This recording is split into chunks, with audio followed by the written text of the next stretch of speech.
up a bit.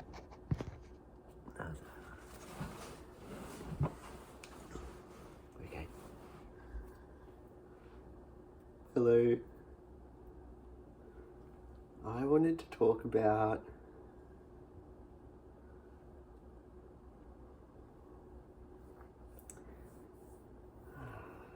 well, first of all, let's take a minute to just arrive here. Check out that bloody sunset, isn't that nuts? Those colours are so beautiful. Pacific Northwest, baby. I guess I'm just trying to get that full range of motion in my hips.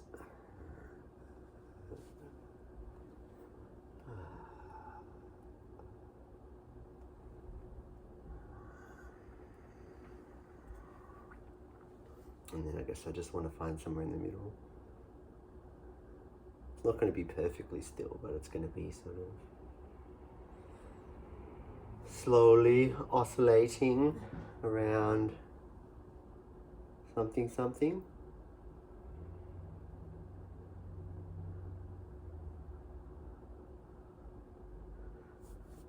I was thinking about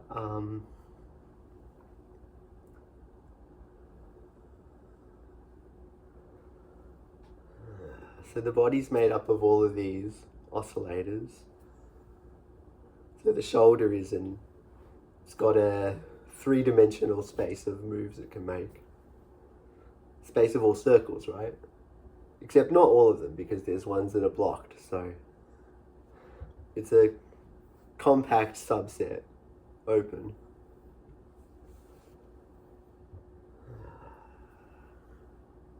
And then the other arms, and then the elbows it's like the one circular dimension.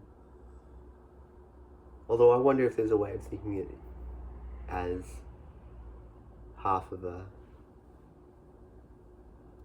period of a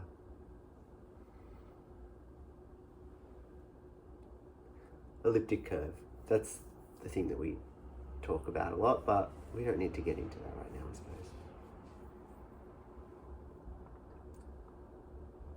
But I think what I was trying to think about is, so you move your arms and your legs and your hands and your feet, and then if you unbolt one of your feet from the ground, remove that obstruction, the closed line of energy that goes from one foot through the earth to the other foot, holds you in place.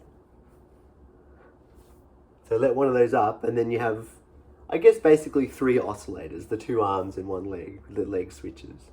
So once you have 3 oscillators, that's enough to generate, I want to say, life.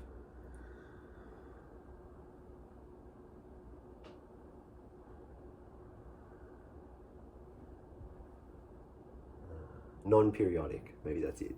It's the minimum number to create aperiodic complexity, from which all of the magic and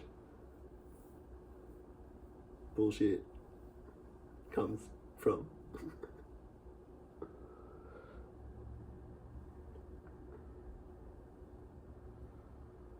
And then I guess there's something about information, programs, movements. So, for example, if I'm carrying the recycling outside and I have the thought, I am the garbage can carrier, I am the garbage truck, I'm reducing my world to basically a 2-body problem, me, the garbage bin outside the house, and then I'll just take the geodesic, a geodesic, there's like different branch points, like which way do I go around the car or something like that. And of course there's always lots of little choices, but I'm basically trying to optimize that smoothest path. And it's a geodesic of like my center of mass, and then it's also a geodesic on the configuration space of all the movements.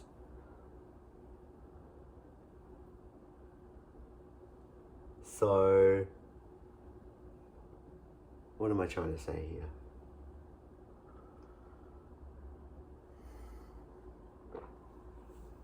Spirit energy journey is a mathematical constant. That's what I've got written down here. Like, to me, everything feels inevitable,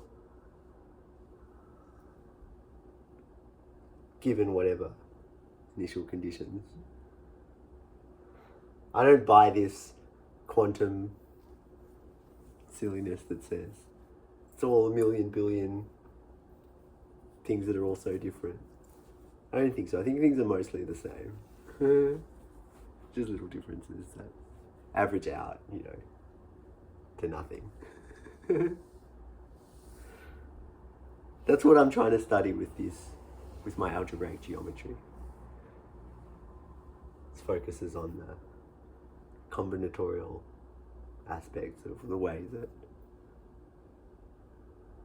smooth curves and surfaces can change and so on. Spirit energy journey is a mathematical constant. Because I was trying to think about spirits and past lives, and I was thinking, like, how is it possible that, well, for example, someone dies, but you know that their spirit's still with you, right? And they communicate to you in different ways, and you feel them. And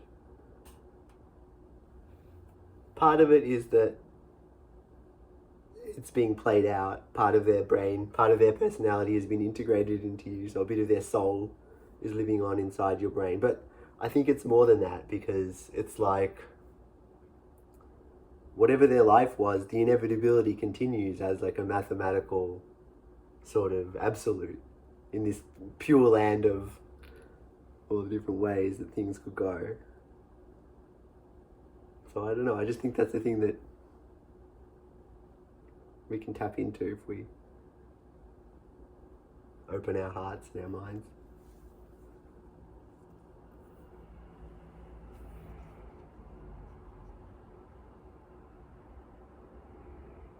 Focus, release. One thought at a time.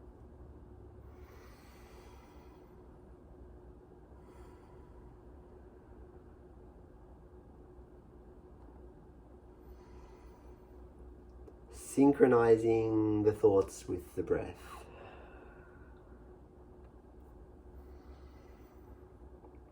Cycles build exponentially.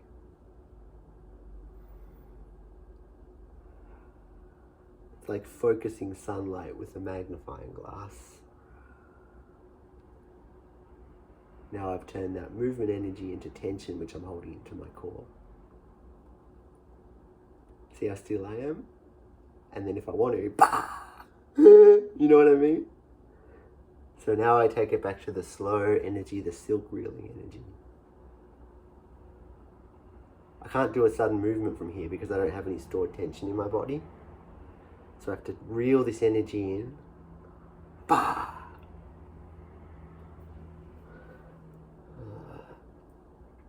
That's what makes the drunken styles of Kung Fu so messed up, because like you have like part of the looseness, but then also there's some sort of a, like they keep the fighting is in the spazzing. I don't know, it's interesting. Chinese martial arts are really interesting.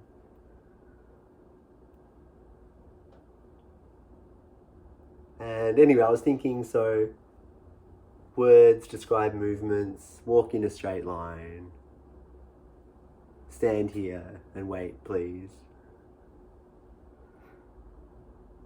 Synchronizing the level structure that people are operating on, so everyone's on the same level. And then you can multiply force that way. So the boring way to do that is like an army. And you can't make anything from that.